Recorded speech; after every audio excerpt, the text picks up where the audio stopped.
I had a guy tell me that he had a copy of Tony Hawk's Project 8 for the original Xbox, and it had a Blockbuster sticker on it. And I said, oh man, I love Blockbuster stickers. I can't wait to get it. He was like, yeah, it's on the disc and everything. And I'm sitting there thinking, oh, this is going to be great. This is the thing I always want because this is the thing that's hard to find. And he sends it over, and I'm like, oh, some previously played stickers. I look on the back and I say, oh, it's got this sticker on it. Price, asterisk. And I open it up all excited to see. Thank you. Happy gaming. So I couldn't be that mad at him because, yeah, it's got a Blockbuster sticker, but I was hoping for something way worse. Also, I'm pretty sure this is the wrong case. I think these are one of the aftermarkets. Yeah, because it's a flex box. Anywho, still good cases though. So it's got a Blockbuster sticker on it. It's not quite the Blockbuster sticker we were hoping for, but it's still a Blockbuster sticker and still a sticker that is worth it to try to remove. What's it say here? Customer must purchase disc if label is tampered with or removed. If the whole label is removed? That seems dramatic. All right. Enough of this. Let's remove it. Taking these stickers off is the same as removing like the RedBox stickers and everything else. The idea is really just that you work away around from the outside and you move in. So we have both of our Scotty peelers. We got the metal. We have the plastic one. What else would work? These little scrapers would work. Oh, these scrapers would work. These are metal. So if you aren't able to get a hold of the Scotty peelers for whatever reason, these would also do you just fine. First thing we do, we take our plastic scraper, make sure it's clean on the edge. I gotta start doing this more to make sure people remember that that's what you can do. Clean up the edge real quick. Okay. You just go around the outside. Still sticky though. But you're just going to work your way around the outside slowly to make sure that you're seeing if there's anything that might... There we go. Seeing if there are any loose spots, any little pockets you can wiggle your way into. Yeah, there's a couple. There's a couple of little soft spots. This itself looks okay. It could probably use a polish or two. So let's jump to introducing Heptane. We're going to do a little round of Heptane just on the outside. We're going to switch to the metal and just real gently, we're just working it towards the center of the sticker. See how that's coming up all nice and clean? So that's what you want. This is another situation where it's going to come up in pieces, but that's okay. All right, so we're going to work around. And then once you start to get some pretty solid resistance, you know by that time, okay, time to switch to something else. I'm actually also going to switch. I'm trying out a new bottle. Not really a fan of it. I'm going to switch to the old, lost its head. I'm going to switch to the old Q-tip because I think this just helps me not use too much. This is not a situation where you're going to remove the sticker in one go. Okay, same thing with the RedBox stickers. You're not going to remove it in one single swipe. That's okay. We know that. So we just work our way around it. We're just going to remove pieces. That's way more of a piece than you ever actually would normally get. That's awesome. I also forgot the painter's tape, so this might get messy very quickly. Also, one thing I keep doing, and I need to stop doing it, is I leave my little Heptane bottle open on the mat, and then I shift the mat, and way too many times I've been knocking it over. So make sure that if you leave a bottle open, just don't leave a bottle open. But if you do, make sure it's not on something that you might move. So here we're starting to get a little resistance. Not much though. And you see I'm just turning, and I'm keeping this very flat. So I got one little scrape right there from this back end. And this, I mean, this is also kind of why I'm not a huge fan of the metal Scotty peeler. I have a couple of different designs in mind, but I'm not a huge fan for this application, you know. So for what we're doing right here, I'm not a huge fan because I feel like there's a lot of metal that I'm working with that's not necessarily directly in my hands. So think like you get a really long sword and you're like unsheathing the really long sword or something, and then you smack the ceiling with it. It's that kind of thing where I'm just, the back end of these corners all too often scrape. And I don't want to put anything on there because I still want it to be able to sit flush and sit flat against the surface. But it's just not, it's not prone to cleaning how I want. There's a couple of different tools that I'm looking at redoing. Honestly, if they made a metal one that was shaped exactly like this, oh baby, we'd be in business. The guys at Scotty Peel are actually really nice though. They think a lot of what I do here is kind of nonsense, but I keep buying stuff from them, so I ain't too mad. Oh my gosh, this you don't normally get to remove that much in one single go. So it's a security sticker, and we know that it's a security sticker because you see how when it gets peeled off, what it does is it leaves a marking. You'll see this. Void stickers will have this. A lot of different things, a lot of different security stickers and security tags will have this. As a security prevention, a security protection and prevention sort of thing, where if you do peel it off, it's going to leave so much residue that it's going to be obvious that it was peeled off. But the joke is that it's not really something that people know of nowadays. So if you were to get something like that on there, you would say, oh, at some point there was a RedBox sticker on here. Like, it's not that big of a deal. I mean, honestly, back in the day, if you would have gotten something like this, you would have been like, oh, it had a sticker on it and someone removed it. It's not like it's like, I'm sorry, the sticker is not intact, which means that it's void and we can't take it. But like, no one did that. And here you want to be careful with your metal scraper because it will pull up residue like it's doing, but it can also scrape. So your best bet is to just stick with your heptane. Just do a little scrubbing a bit at a time, and you'll start to peel that stuff up. That's what you want. Once you start to peel too much of it up and it starts to get a little too unnecessary on the Q-tip, just switch. And if you're rubbing and it's not doing anything, bring back in your plastic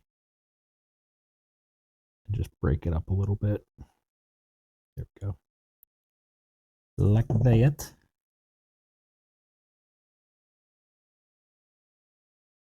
And this is going to clean up. Very nice. And it will, I mean, as you go through and as you go along, it is going to wreck the Q-tip, which is fine. So we'll get a little bit more on the surface here.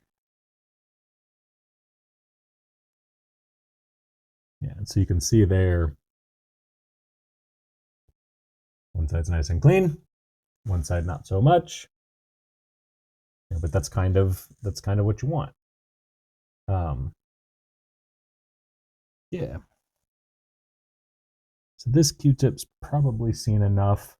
What happens is as you start to go, I'll show you on here. As you start to go, you see how this is starting to get kind of gunked up with all the silver little pieces.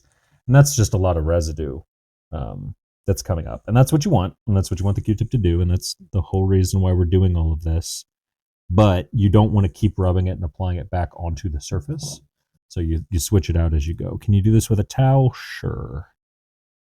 I just do it with a Q-tip because it's a smaller space and I don't have to worry about it. You see me dabbing like a lot of Heptane on there. It's just because I want to remove a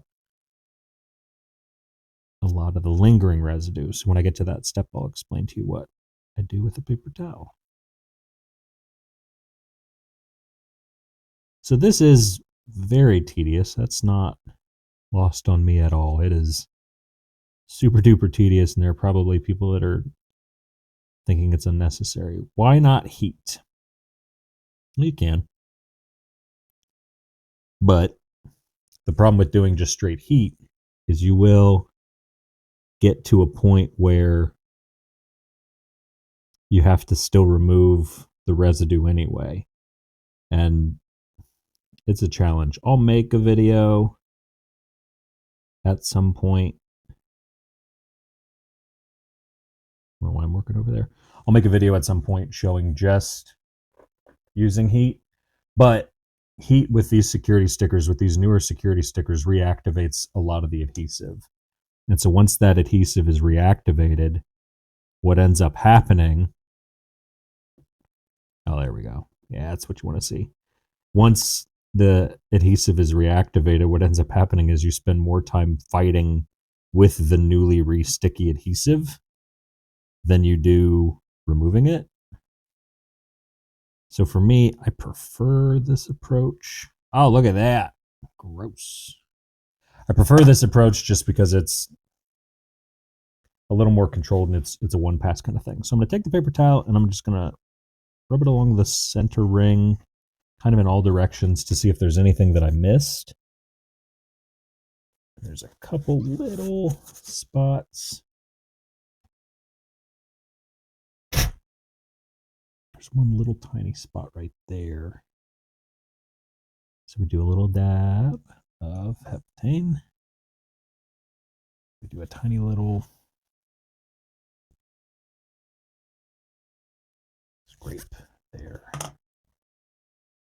Okay. How we looking? I don't know if you guys can see too well through this. Which is so far away. Oh, you kind of can. Look at that. Looks nice. Yeah. A couple little spots here and there. So just take your Q-tip. Just go in small little circular motions and you can see it start to loosen up and bubble up. And when it does that, you know that it's loose. But switch to the dry one. Not even on camera. Switch to the dry one. And the dry one will pick up everything. So I'll show you again. Solvent on here. Switch back around. Nice and clean. I'm going to just shove it 2 inches away from my face. That's what you want. Okay, brand new. It took 13 minutes because I was rambling, but that's not the point. And this is something that should be easy to do, and it should be something that anyone can feel confident enough to do. This case is filthy. So let's address these stickers. Now, the other reason I was excited, looking at this sticker, you see how there's a little bit of ridging that's happening right here, okay? And you don't see it too much on the other sides. You see a little bit right there, but you definitely see it real nice here. See this line right here? What has happened is that these stickers are terrible. Okay, these stickers are awful. I don't know what maniac at Blockbuster was like, hey, get the strongest, stiffest stickers you possibly can and let's put it on everything. And they're like, everything? That seems like overkill. And he's like, no, everything. Literally put it on. And it's got its little seam, which means that you can't easily peel it off. were people robbing Blockbuster that much? Were people going into Blockbuster and actually stealing that much? I had to go to these lengths. I don't know. Maybe. Maybe not. But just some of the stickers that they use are just so unnecessary for what it is that they do. But, as we can see here, we're starting to get some good saturation, which is what we want. And realistically, I'll probably only be able to peel up the top layer. Just trying to get ambitious and get both. Gift card underneath. Ooh. Gift card underneath just helps give stability. Okay. Oh, okay, that's fine too. It says $9.99. I keep hitting my head on the. It says $9.99 underneath. Great, really. Thank you, Blockbuster. Thank you for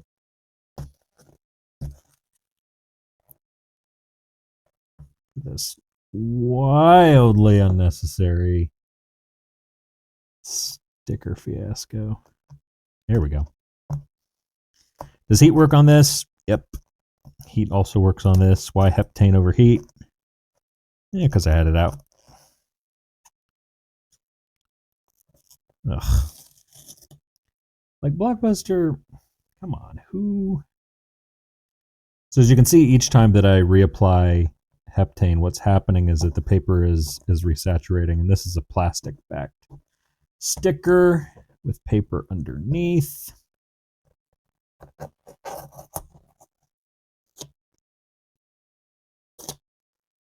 Gee, thanks, Blockbuster. I really appreciate your loss prevention awareness.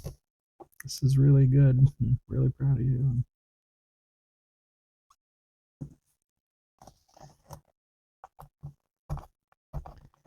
When you use a plastic tool here, you don't use a metal tool because a metal tool will gouge. The plastic tools will also gouge, potentially. So you just want to be careful. You'll notice that I'm using 2 fingers here to stretch out the plastic to make sure that it's not going to go anywhere. Is this excessive? Of course. Of course it is excessive. But really, it also depends on how successful of a removal you want. Okay. So some people might see this and say, there is no way I'm going to go to these lengths. And that's fine. And some people see this and say, this looks really relaxing. And it is. But again, we go on the same argument that I always make of, couldn't I just do a case swap? Sure. But at some point, children, one day, very soon, we may not have any original Xbox cases. And then what will you... Oh, you put them in 360? Okay, well, I guess that works too.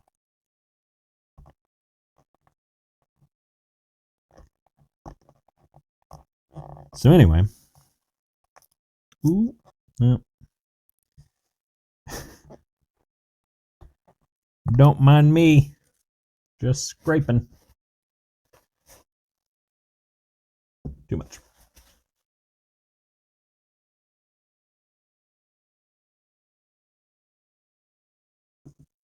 The irony is, remember that ridging that I was showing you earlier? Well, keep that in mind, because it's going to come into play in a second here, and you're going to be like, you did all of that. You poor old man, you did all of that just for this.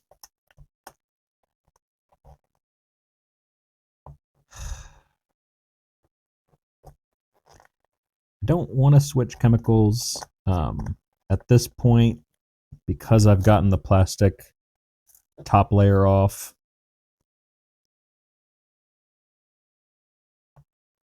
Because I've gotten the plastic top layer off, what I could switch to is like a goof off, or even potentially a goo gone, something that's a gel that can sit on the surface and remove the residue slowly. But you want to try to reduce how often you swap your chemicals.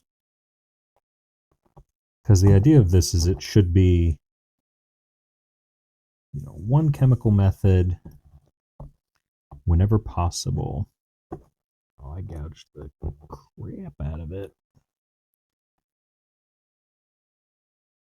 Should be a one chemical method whenever you can. And I'll show you why in a second here.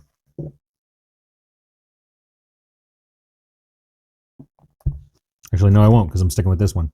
You want to stick with one chemical as you clean, because if you start bringing in different things, I can't guarantee what it is that you'll be using, and I can't guarantee its structures and safeties and everything else.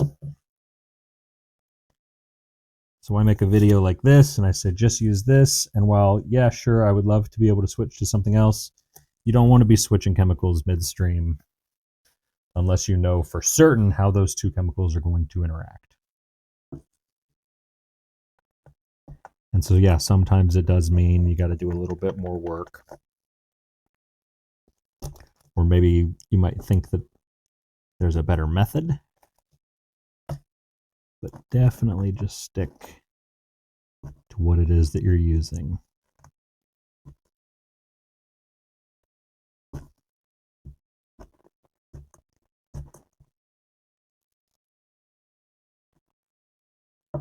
Okay, so we're going to add a little bit of heptane. I'll let it sit for a second. But that's the big thing, you know, with each of these, like I could make a video and say it's okay to combine these two chemicals. It's not going to be the end of the world kind of thing. Knowing pretty certainly that those two chemicals together aren't going to cause a big problem. It's when you get later on down the road, if there are new chemicals, new techniques, new approaches that people try, and they're trying it with an old technique. So it's an old thing and a new thing combining. You know, there might be some ridiculous chemical concoction that people come up with in 20 years from now. That's, oh, this works perfect for removing stickers, that kind of thing. It's entirely possible. But always want to stick with lab safety whenever possible. So I gouged a little bit of this plastic, but you really can still see where that ridging is. Not terrible though. Case is also filthy. Not terrible, but kinda. Hey, I thought you said cleaning kit. I know. But I know for myself that heptane and this all-purpose cleaner that I use together are okay.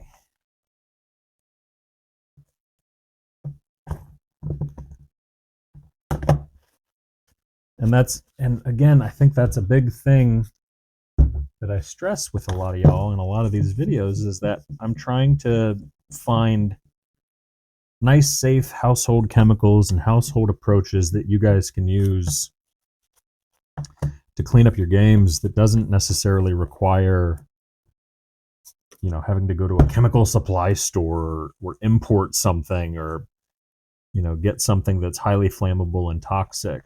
There are a bunch of chemicals that will work to clean off games and stuff. There are highly toxic chemicals that'll work to clean off games and things. But I think there's an importance for anyone that is making cleaning videos to really understand that there are a lot of people that are watching these videos, and there are a lot of people that have access to the internet and have access to Amazon. There are a lot of people that might just go online and order something. So, you know, sure, there's a chemical right now that you can get on Amazon. I think you can. You used to be able to. That you can get on Amazon that will remove and fill scratches on polycarbonate. Meaning that if you have a disc that is scratched, you can use this chemical and some sandpaper. I'm whispering because it's a secret. You can use this chemical and some sandpaper to remove and fill and restore any scratches on any disc. Why will I not make a video of that? And why does it seem kind of like a tease that I'm talking about it in this video? Well, because it's also highly toxic. It's very toxic. What you end up doing is you end up, I don't want to say melting the polycarbonate, but you end up doing some stuff to the polycarbonate you shouldn't. And it's just not worth the risk of some people getting some very toxic chemicals and trying to do those methods on their own. It's the same reason you won't see me do how to remove a scratch using a drill. Can you remove a scratch using a drill and some sandpaper? Sure. Absolutely you can. Does it come with a risk? Absolutely. I met a guy, and he's actually probably, I think he's going to watch this video. He might. I think he's a subscriber. He better be. Met a guy who uses bench grinder, bench polishing wheel, to resurface and restore all discs. And the reason we got into it and started talking about it, and if you're watching, what's going on, man? The reason we got into it and started talking about it is I said, I asked what kind of resurfacing machine his store has. And he goes, oh, I resurface everything by hand. You with what? No. He goes, no, I use a polishing wheel. And I thought, man, oh man, that takes me back to way back in the day when we would get people from Game Crazy and FuncoLand and Game Train, I'm trying to think of what else, and Disc Exchange. And we would get those people that would come over and they would say, you know, they would have their methods for cleaning and restoring games and stuff. And they'd be like, hey, this is how we always do it. And one guy, honest to goodness, brought over his bench grinder. And I'm like, hey, it works. It ain't the easiest thing to do, but it works. But I said, hey, if that's you, if that's what you want to do, you know, cool. Probably has one mess up on those. I might do a video showing how to do it one day. It's been quite a while. But, and he said, so back to this guy, he said, well, yeah, that's, I clean everything by hand. And I thought, oh man, how cool is that? You know, that there's still people that are holding on to these old methodologies because it's what they know. And there's positives and negatives, but yeah, I mean, even thinking about trying to explain to someone how you use a bench grinder to resurface a game, you have to be shown that. I mean, it's as simple as that. You have to be shown that kind of thing. You can watch a video and someone might make a video and some people might understand how to do it, but I don't know about all that. Checking the disc. Looks a little rough. Let's do one little round of Novus. Since we got it here, since we're just doing stuff anyway, cleaning games and things, might as well. Because I feel like we need to. As always.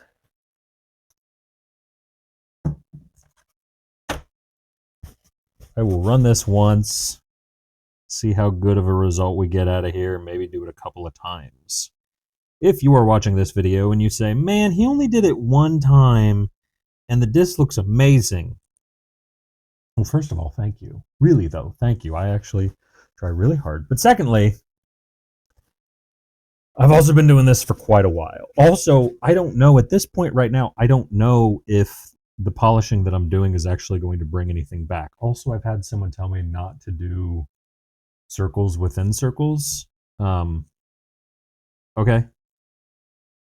That's an interesting one. I've heard go the direction of the scratch. I've heard go opposite of the direction of the scratch. What I think people are maybe misunderstanding or misremembering is that You have acrylic polishing, you have glass polishing, you have metal polishing, and you have plastic and polycarbonate polishing.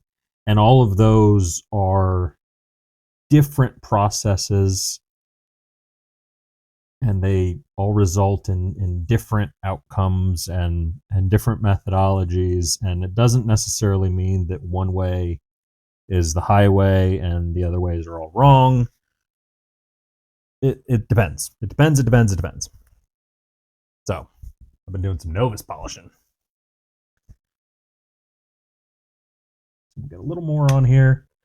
This is something I've started doing recently because I have been getting more micro scratches from microfiber towels lately, and I'm not a fan of it. But I also think I just got a crappy batch of microfiber towels. So I'm going to show this super secret cloth. And we'll clean off with this super secret cloth. Yeah, and you'll be able to see a lot of the scratches. See that? It's still pretty scratched up. This will run though. I mean, just looking at this will run. I have no doubt this will run. There's not anything really dramatic. There's not any things. This will run just fine.